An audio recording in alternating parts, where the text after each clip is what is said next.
మీ మోకాల నొప్పులకు ఎటువంటి సర్జరీ లేకుండా ఎపియాన్ పెయిన్ క్లినిక్ అందిస్తున్న అత్యాధునిక చికిత్స.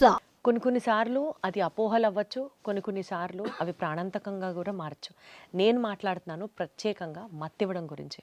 ఇది వినడానికి చాలా సింపుల్ సబ్జెక్టే అవ్వచ్చు. అంటే ఆపరేషన్ చేసే ముందు మత్తిస్తారు అన్నది మనం అర్థం చేసుకోవచ్చు. కానీ అపోహ అని ఎందుకు వాడానంటే ఆ పదం చాలాసార్లు మనం వింటూ ఉంటాం. ప్రెగ్నెన్సీ డెలివరీ అప్పుడు మత్తివ్వడం వల్ల నడునొప్పి వచ్చింది అని అనుకుంటాం. ఆ మత్తుకి నడునొప్పికి సంబంధం లేదని డాక్టర్లు మొత్తుకుంటున్నా సరే మనకు అది బాగా ఫిక్స్ అయిపోయిన పాయింట్. కొన్నిసార్లు ఆపరేషన్లు మత్తు సరిగ్గా ఇవ్వకపోవడం వల్ల, ఎక్కువ ఇవ్వడం వల్ల అవి చాలా క్రిటికల్ అయిన సిచ్యువేషన్స్ని కూడా మనం వింటూ ఉంటాం. అంటే ఓవరాల్గా సమరైజ్ చేసి మాట్లాడితే మత్తివ్వడం అనేది ఆపరేషన్ ప్రోటోకాల్లో మోస్ట్ ఇంపార్టెంట్. అండ్ అది కరెక్ట్గా ఒక డాక్టర్ ఎంత మోతాదులో మత్తు ఇవ్వాలి, దాని ప్రోటోకాల్ ఏంటి అనేది తెలిసి ఉండాలి. దాని మీద టోటల్ సర్జరీ అంతా ఆధారపడి ఉంటుంది. ఇవాళ ఎపిసోడ్లో అసలు ఈ మత్తు అనేది ఎందుకు ఇస్తారు, మత్తుకు సంబంధించి మనకున్నటువంటి భయాలు, అపోహలు వీటన్నిటిని తొలగించుకొని ప్రాపర్గా సబ్జెక్ట్ గురించి అర్థం చేసుకునే ప్రయత్నం చేద్దాం. మనతో పాటు మాట్లాడడానికి డాక్టర్ రవికాంత్ గారు ఉన్నారు. సార్ నమస్తే. నమస్తే సార్, అసలు ప్రెగ్నెన్సీ డెలివరీ అప్పుడు ఎస్పెషల్లీ వెన్నుపూస దగ్గర మత్తివ్వడం వల్ల జీవితాంతం వాళ్ళకి నడునొప్పి వస్తుంది అన్న మాట కరెక్టా కాదు? అక్కడి నుంచి స్టార్ట్ చేద్దాం సార్. వెన్నుపూసకి ఇంజెక్షన్ ఇవ్వటం వల్ల వచ్చే మత్తు అనేది ఎప్పటికీ ఉంటుంది అనేది అది అపోహేనండి. ఎందుకో చెప్తాను. యాక్చువల్గా మనం ఇచ్చే నీడిల్ అనేది చాలా సన్న నీడిల్, ఆల్మోస్ట్ 2-3 వెంట్రుకలు అంత సన్నగా ఉంటుంది కలిపితే. ఇప్పుడు లేటెస్ట్గా వచ్చేది ఇంకా సన్న. మా హాస్పిటల్ అయితే చాలామంది 20 గేజ్ అలా ఇస్తారు. మేము 26 అంటే సన్నటి నీడిలు, సన్నగా వెంట్రుక అంత సన్నగా ఉండే నీడిల్తో ఇస్తాం. కాబట్టి అంత సన్న నీడిలు ఇప్పుడు మామూలు సెలైన్ పెడతాం మేము, అదే 18 ఫ్రెంచ్ స్కేల్ అంటే చాలా లావు అనమాట. 18-20 ఫ్రెంచ్. నేను చెప్తుంది నడుముకి ఇచ్చేది మన హాస్పిటల్లో 26 ఇస్తాం. చాలామంది 24-22 కూడా ఇస్తారు. సో 24-22 ఈజీ ఇవ్వటం, 26 సన్న నీడిల్ కదా, కొంచెం డిఫికల్ట్, కరెక్ట్ ప్లేస్లో వెళ్ళటం కొంచెం కష్టం అవుతుంది. అంత సన్న నీడిల్స్తో ఇచ్చినా, ఈవెన్ 22-24తో ఇచ్చినా ఏమవుదు. ఒక ప్రిక్ ఇస్తాము, ఒక సూత్తో ఒకసారి గుచ్చి తీసేసినందువల్ల ఏం అయిపోదు. కాబట్టి అది అపోహేనండి. దానివల్ల పర్మనెంట్ నడునొప్పి రావటం అనేది అసలు అది ఫ్యాక్ట్ కాదు. బట్ ఈ అనస్థీషియా చుట్టూరా చాలా భయాలు ఉన్నాయి కదండి. ఒకవేళ ఎక్కువ ఇచ్చిన ప్రమాదమే, తక్కువ ఇచ్చిన పేషెంట్కి డిస్కంఫర్ట్ ఉంటుంది. How do we have to see this అండి? How important is the role of anaesthesia during a surgery? So anaesthesia అనేది చాలా ఇంపార్టెంట్ అండి. ఒక సర్జన్ కింద నేను ఎప్పుడు సర్జరీ గురించి నేను భయపడను. ఎందుకంటే ఐఎమ్ ఏ సర్జన్. ఒకవేళ సడన్గా బ్లీడ్ అయినా నేను కంట్రోల్ చేయగలుగుతాను అన్న కాన్ఫిడెన్స్ నాకు ఉంటుంది. సో నేను ఎప్పుడు భయపడేది అనస్థీషియా గురించి. అనస్థీషియా గురించి ఎంత డెప్త్లో చదివానంటే నేను, ఎందుకంటే ఒక ప్రైవేట్ హాస్పిటల్లో నేను ప్రాక్టీస్ స్టార్ట్ చేసినప్పుడు 250 కేజీల పేషెంట్కి నేను ఆపరేషన్ చేస్తున్నాను. అది పేపర్లో వచ్చింది. ఒక సీనియర్ ఎనస్థెటిస్ట్ ఫోన్ చేశారు. ఆయన పేరు గోపీచంద్ గారు. సో ఆయన ఫోన్ చేసి, ఆంధ్ర హాస్పిటల్లో ఉండేవాళ్ళు ఆయన చెప్పారు, ఏంటి రవి, ఇంత హై రిస్క్ కేసు చేస్తే ఏదన్నా అయితే అనవసరమైన బ్యాడ్ నేమ్ వస్తుంది కదా, ఎందుకు అట్లాంటివన్నీ చేస్తున్నావు, రిస్కీ థింగ్స్. సో ఇది సర్జరీ నువ్వు బాగా చేసినప్పటికీ కూడా అన్నీ బాగుండాలి కదా, ప్లస్ అంత పెద్ద 250 కేజీల పేషెంట్కి మత్తిచ్చి ఆపరేషన్ చేసి మళ్ళీ వెనక్కి తీసుకురావటం అనేది it's not a joke. So you are going beyond certain things, జాగ్రత్తగా ఉండు అని చెప్పారు. ఫోన్ చేసి చెప్పారు. అంటే ఆయన ఫోన్ చేసినప్పుడు నాకు చాలా మంచి అనిపించింది. ఎందుకంటే వీడు బాగుండాలి, వీడు యంగ్స్టరు, ఉడుకు రక్తం, మేమన్నీ 60-70 ఏళ్ళు దాటి అన్నీ చూస్తున్నాము, ఒడిదుడుకులు. ఒక రిస్కీ కేసు చేయకపోయినా పర్లేదు, లాంగ్ రన్లో నీకు గనుక అదే రోజు ఆ పేషెంట్కి ఏదైనా అయిందనుకోండి, నేను అన్ని మీడియా ఛానల్లో వస్తాను. ఇప్పుడు గుడ్ రాదు కానీ బ్యాడ్ వస్తుంది. బేరియాట్రిక్ సర్జరీలో కొత్తగా వచ్చిన సర్జరీలో ఏదైనా కానీ హైలైట్ అవుతుంది. ఇప్పుడు ఎవరన్నా అపెండిక్స్ బాగా వచ్చి పగిలిపోయి చీంబట్టి చావుబతుకులు వచ్చినప్పుడు ఆపరేషన్ చేసినప్పుడు పేషెంట్ చనిపోయినా అది న్యూస్ అవ్వదు. నడుచుకుంటూ వచ్చాడు, లావు, అది పెద్ద జబ్బే కాదు, అలా వదిలేసినా అయిపోతుంది. అలాంటి వాళ్ళకి ఆపరేషన్ అప్పుడు ఏదన్నా అయిందనుకోండి, ఎక్కువ ఆపరేషన్ కన్నా కూడా మత్తులోనే రిస్క్ ఎక్కువ ఉంటుంది. సో ఇంకా చెప్పాను నేను యాక్చువల్గా స్టార్టింగ్ సర్జరీస్లో అన్నిట్లో కూడా మత్తిచ్చే ప్రోటోకాల్ కాడ నుంచి అన్నీ డీటెయిల్డ్గా చదువుకుని, నేను ఎనస్థెటిస్ట్, వాళ్ళు కూడా ఫస్ట్ టైం ఇస్తా ఉన్నారు, అన్ని డీటెయిల్గా నేను బెల్జియంలో ట్రైన్ అయిన దగ్గర ఎనస్థెటిస్ట్తో మాట్లాడించి ఏ ప్రోటోకాల్ ఇవ్వాలి, ఏ మందు ఇవ్వాలి, ఎంత డోసెస్ ఇవ్వాలి, ఎలా చూసుకోవాలి అని సర్జరీ తర్వాత కూడా నేను అక్కడే పడుకుని ఉండేవాడిని. ఎందుకంటే ఆ రిస్కీ పేషెంట్స్కి ఆ ఒక్క రోజు మనం దగ్గర ఉంటే మన టైంకి ఏదైనా చేయాల్సినవి చేస్తే ఇంకా ఆ తర్వాత ఇప్పుడు అలా వేల సర్జరీలు చేసేసరికి ప్రోటోకాల్ స్ట్రీమ్లైన్ అయిపోయింది. ఇలా వస్తే ఇలాగే చేయాలి. ఈ ప్రోటోకాల్ ఎప్పుడైతే స్టాండర్డైజ్ ఆఫ్ ప్రోటోకాల్ అయిందో 1000 సర్జరీలు అయిన తర్వాత ప్రోటోకాల్ స్ట్రీమ్లైన్. ఇప్పుడు మా డ్యూటీ డాక్టర్ ఉన్నా ఆ ప్రోటోకాలే ఫాలో అవుతారు, నర్స్ ఉన్నా అదే ప్రోటోకాల్ ఫాలో అవుతారు, అది స్టాండర్డైజ్ అయిపోయింది. రీసెంట్గా జరిగిన మా ఫ్రెండ్కి జరిగిన ఒక ఇన్సిడెంట్ నేను చెప్తాను. మా friend he's a surgeon. So తనకి హెర్నియా సర్జరీ చేయాలి. సో హెర్నియా సర్జరీకి సరే ఇంత దూరం ఏమొస్తామని నా దగ్గరికి రాలేదు. తనకి దగ్గరలో ఉన్న హాస్పిటల్కి వెళ్ళి చేయించుకుందామని, ఈజ్ ఏ సర్జన్, సరే ఇంకో సర్జన్ దగ్గరికి వెళ్ళారు. సో పర్వాలేదు. వెళ్ళిన తర్వాత మత్తు ఇచ్చినప్పుడు ఏమైందంటే, మత్తు ఇచ్చారు. మత్తు అంటే ఏంటి? నిద్ర రావటం. ఇప్పుడు సపోజ్ మనం గిచ్చామనుకోండి, సోయిలో ఉన్న మనిషికి గిచ్చితే తెలుస్తుంది. అదే డీప్ స్లీప్లో ఉన్న వాళ్ళని గిచ్చినా తెలియదు వాళ్ళకి గిచ్చినట్టు కూడా గుర్తుండదు. ఇంకా గట్టి గిచ్చితే ఏమవుతుంది? వాళ్ళు కొంచెం ఇటు తిరిగి పడుకున్న వాళ్ళు అటు తిరిగి పడుకుంటారు, అయినా కానీ సోయిలోకి రారు కొంతమంది. ఇంకా గట్టి గిలిస్తే ఒకసారి లేచి కూర్చుని మళ్ళీ పడుకుంటారు. సో ఇది మత్తు. కానీ ఇది ఒక్కటే కాదు. ఇప్పుడు ఒక గిచ్చితేనే ఇంత నొప్పి వస్తుంది. ఇక్కడ కట్ చేసి లోపల మనం కత్తులతో కట్ చేయటం కానీ సిజర్స్ అన్నీ వాడుతుంటే ఎంత నొప్పి ఉండాలి? ఆ నొప్పికి ఎంత డీప్ మత్తు ఇచ్చినా కానీ మనిషి కదులుతాడు. మనిషి కదిలితే ఆపరేషన్ చేయలేము. ఓకే. సో మనిషి అస్సలు కదలకూడదు.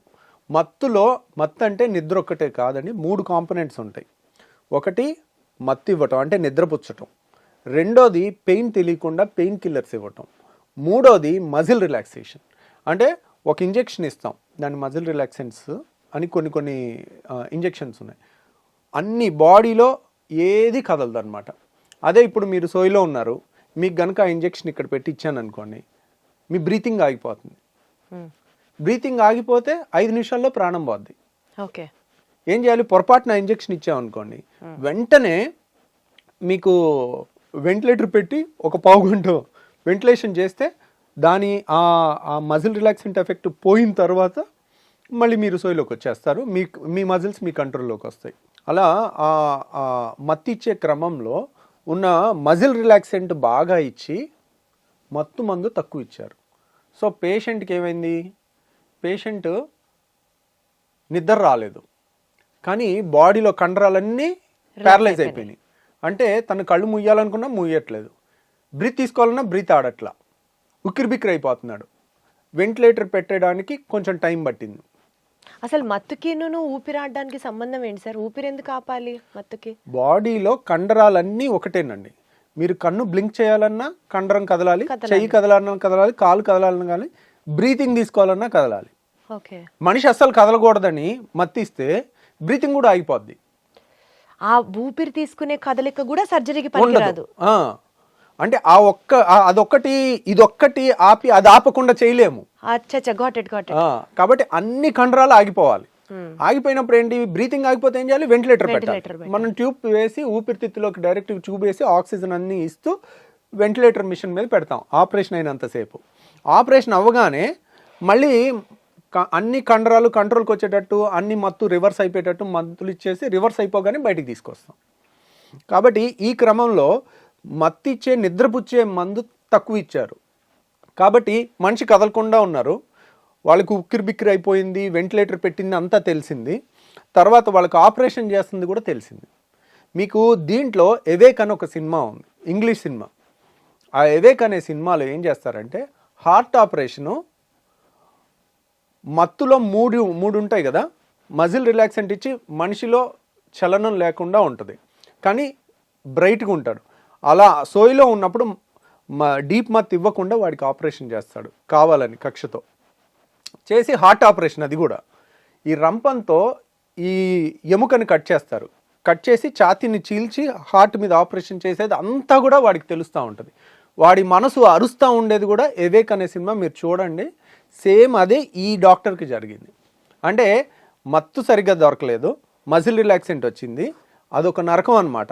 ఆ భయంకరమైన అమ్ము నేను చచ్చిపోతాను, నేను బతకనేమో, వీళ్ళు ఏమి చూసుకోవట్లేదేమో అనే వచ్చే ఆ టెన్షన్ ఉంటుంది చూడండి. ఆ టెన్షన్తో తర్వాత ఫోన్ చేశాడనమాట ఆపరేషన్ అయ్యాక. తను ఏమన్నాడంటే, నేను సర్జన్ని, ఏది ఆ పేషెంటే సర్జను, అయినా కానీ నా జన్మలో నేను ఎనస్థీషియా తీసుకోను, జనరల్ ఎనస్థీషియా తీసుకోవాల్సి వస్తే నేను చావునన్నా చేస్తాను కానీ ఎనస్థీషియా అయితే తీసుకోను అన్న నిర్ణయానికి వచ్చేసాడు. ఒకసారి అలా బ్యాడ్ ఎక్స్పీరియన్స్ వచ్చిన తర్వాత మళ్ళీ జన్మలో ఆ ధైర్యం చేయలేరు. సో నేను చెప్పదలుచుకుంది ఏంటంటే, సర్జరీ అనేది జీవితంలో ఒకేసారి జరుగుతుంది.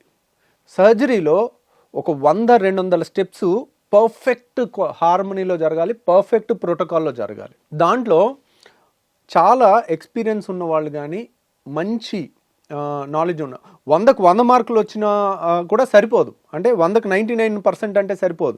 ఇప్పుడు పాస్ పర్సంటేజ్ 50, 51 మార్క్స్ వచ్చి పాస్ అయ్యి సర్జన్ అయిన వాళ్ళ చేతిలో మన చేతులు పెట్టలేం. ఎందుకంటే దీనికి 99 కావాలి. మన ఇంట్లో వాళ్ళకి సర్జరీ చేస్తున్నామంటే ఎలా ఉండాలి, అంత యాక్యురసీ ఉండాలి. అలాంటివి ఇది మన బాధ్యత. కొంచెం దూరం అయినా పర్వాలేదు వెళ్ళటం, ప్రాపర్ ప్లేస్లో చేయించుకుంటే, when the entire protocol is properly designed, వాళ్ళకి మన హాస్పిటల్లో మత్తు అనేది ఒక స్వర్గంలాగా ఉంటుంది. అంటే గాల్లో తేలినట్టుంది అంటారు చూడండి, అట్లా ఉంటుంది. వాళ్ళకి మనం ఇవ్వగలిగింది సర్జికల్ పెయిన్ అనేది వన్ ఆఫ్ ద భయంకరమైన నొప్పి. ఒక మనిషిని చిన్న సూది గుచ్చుకుంటే విలవిల్లాడిపోతాం. అలాంటిది ఒక ఆపరేషన్ చేస్తున్నారు, కోస్తున్నారు అంటే వాళ్ళకి మనం పొట్టంతా కోసినా కానీ వాళ్ళకి అసలు ఎంత నొప్పి తెలియకుండా చేస్తాము. ఆపరేషన్ తర్వాత కూడా అంత నొప్పి తెలియకుండా చేయొచ్చు. సో మన హాస్పిటల్లో మత్తు అంత స్ట్రాంగ్గా ఉంటుంది. సో సరే ఇక అయిపోయింది, ఏదో అయిపోయింది. కాకపోతే ఇది చాలామందికి తెలియదు. ఇలా నేను ఎంబీబీఎస్లో అయిపోయినప్పటి నుంచి ట్రైనింగ్లో ఉన్నప్పుడల్లా 3 నెలలకో 6 నెలలకో ఒకటి ఇలాంటి స్టోరీ వినేవాడిని. ఆపరేషన్ అయిపోయిన తర్వాత, డాక్టర్ గారు మీరు మాట్లాడుకుంది మాకు వినపడిందండి. ఒక పేషెంట్ ఇలాగేనండి, ఒక పేషెంట్ లావుగా ఉన్న పేషెంట్కి ఆపరేషన్ చేస్తున్నాడు సర్జన్ ఆపరేషన్ చేస్తున్నప్పుడు, అమెరికాలో జరిగింది ఇది, జరిగి ఆపరేషన్ చేస్తున్నప్పుడు కొంచెం లావు ఉండటం వల్ల, ఫ్యాట్గా ఉండటం వల్ల ఆపరేషన్ కష్టం అవుతుంది. బరువు ఉన్న వాళ్ళకి ఆపరేషన్ కష్టంగా ఉంటుంది.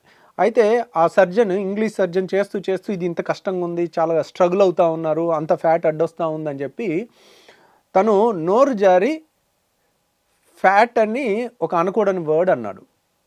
అనేసరికి ఆ టైంలో పేషెంట్కి ఇప్పుడు జరిగినదే జరిగింది. మజిల్ రిలాక్సెంట్ ఇచ్చున్నారు, పేషెంట్ కాన్షియస్ ఉన్నారు. డాక్టరు సర్జన్ మాట్లాడుకుంది పేషెంట్కి వినపడింది. వినపడి ఆపరేషన్ అయిపోయాక బయటకు వచ్చిన తర్వాత కేసేసింది. సో ఎందుకంటే నన్ను ఇలా దూషించాడు, నాకు గుర్తుంది, ఖచ్చితంగా ఇది జరిగింది అంటే అప్పుడు ఒక కమిటీ లాగా వేసి ఇలా జరిగే అవకాశం ఉందని నిర్ధారించి వాళ్ళకి లైసెన్స్ క్యాన్సిల్ చేయటము, కాంపెన్సేషన్ చేయటం జరిగింది. So these are all awake cinema అని కానీ, లేకపోతే ఇలాంటి ఇన్సిడెంట్ కానీ, అంటే మనము ఏదో సర్జరీ అంటే ఏదో వెళ్ళారు 5 నిమిషాల్లో చేసేసారు వచ్చారు అనేది కాదు. దాని ప్రోటోకాల్స్ ఎంత స్ట్రాంగ్గా డిజైన్ చేశారు, ఎంత ఇంటెలిజెన్స్ డిజైన్ చేశారు. వాళ్ళు 50% పాసా, 80% పాసా, 90% పాసా, ఎంత బెస్ట్ అనే దాని మీద వెళ్తే అలాగే ఉండాలి. అంటే మళ్ళీ ఇక్కడ moral of this story is like, మళ్ళీ ఒక రెప్యూటెడ్, నమ్మకం ఉన్నటువంటి, బాగా ఎక్స్పీరియన్స్ ఉన్నటువంటి డాక్టర్ దగ్గరికే వెళ్ళాలి. ఏదో దగ్గరలో సర్జరీ అయిపోతుంది కదా, చుట్టుపక్కల ఉన్నారు కదా అనుకుంటే no, it's a big no. ఎన్ని లైఫ్ లెసన్స్ వింటున్నట్టుందా సార్ మీతో మాట్లాడుతుంటే. ఇవన్నీ చాలా చిన్న చిన్న అంశాలే, కానీ where we will be definitely negligent about and ప్రాణాల మీదకి తీసుకొస్తూ ఉంటాం అనమాట సిచ్యువేషన్. రైట్ సార్, ఇంకొక అవేకనింగ్ లెసన్ కోసం thank you so much. Thank you.